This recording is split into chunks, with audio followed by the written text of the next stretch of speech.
problems that Toyota is having, and don't you ask the federal government to kind of use well, at least, you know, just treat them equally is all. About 5 governors, both parties, you know, from folks from states that have Toyota facilities, got on the phone the other day and basically asked each other, does it seem like there's something going on here that, in other words, there have been hundreds of recalls over the last few years, and they weren't all treated quite like this one. And so,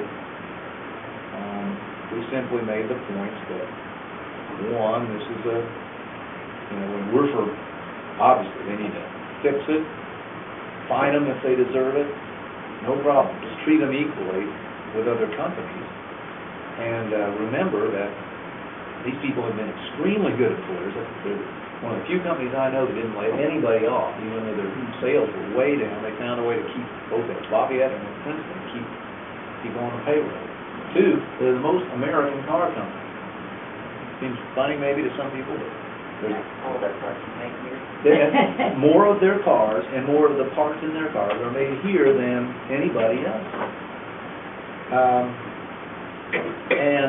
You know, they obviously messed up, but they've also been going overboard. I mean, no one else ever stopped the sales of their cars like they just did. So, I think what was bugging us was the federal government's gone in the car business. They are direct, right? They own GM along with the union, and they own Chrysler, except they gave a bunch to the Italians for nothing.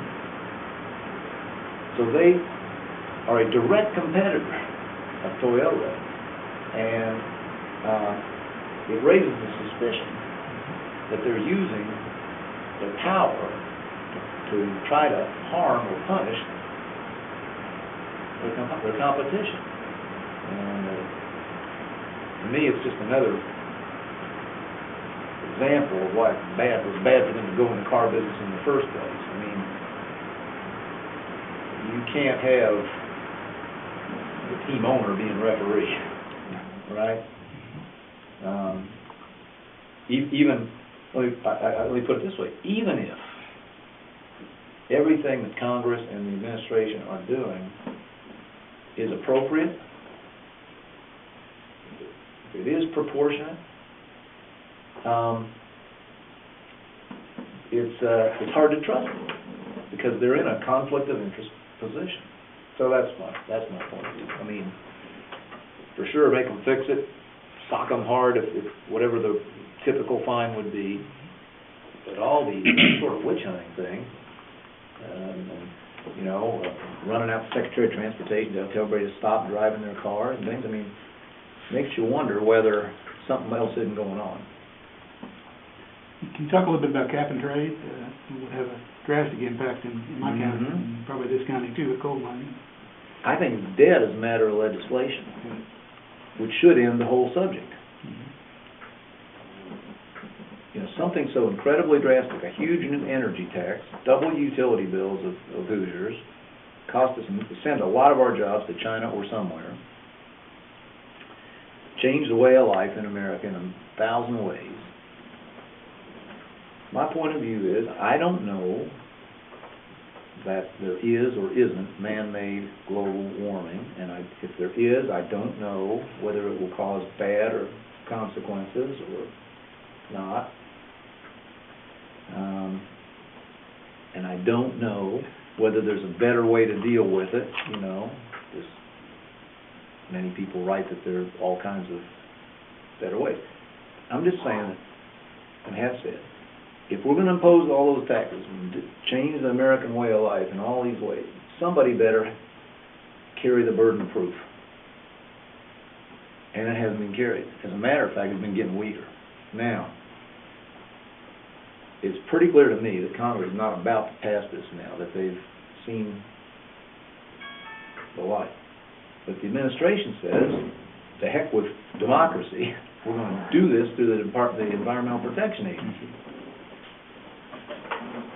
And I think that's scandalous. And for one of the rare times in my life, I may wind up rooting for lawyers. Because there'll be a very good case they don't have the power to do that. This is based on the Clean Air Act. word carbon, or carbon dioxide, does not appear in the Clean Air Act. It's about real pollution, you know, the health hazard, sulfur, mercury, lead, you know, nitrous oxide, the stuff that we've been steadily reducing, because you breathe it in, it hurts you. CO2 doesn't hurt you. We're all breathing it out right now. So they're stretching or inventing a power that most of us don't think was there, because they can't get the people's representatives to write that law. So, you know, sorry for the long answer, but I think that for the moment, the argument, do the facts justify this huge new tax, damage to our economy, change in our way of life, has been answered. No, not so far. But that hasn't stopped people who are just determined to do this, whether people vote for it or don't. It's a very big threat to Indiana. And I always have to add this.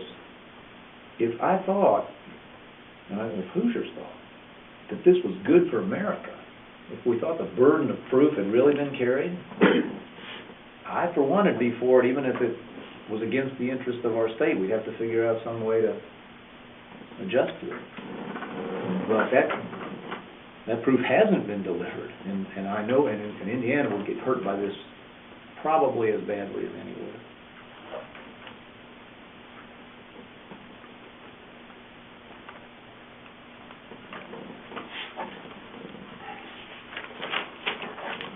Unemployment rate that I saw was 9.9. 9.9. The one I saw this morning, the highest it's ever been here in the state is 12.8. Does your administration foresee it getting any worse at this point?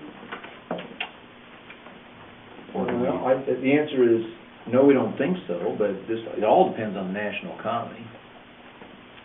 And we're doing better than any state around us, but only by, 1, 2, 3 points. Michigan's fell off the end of the world, but in general, we're a little under the national average, and we're 1 or 2 or 3 points lower than the rest of our neighbors, But that just reflects, there are limits to what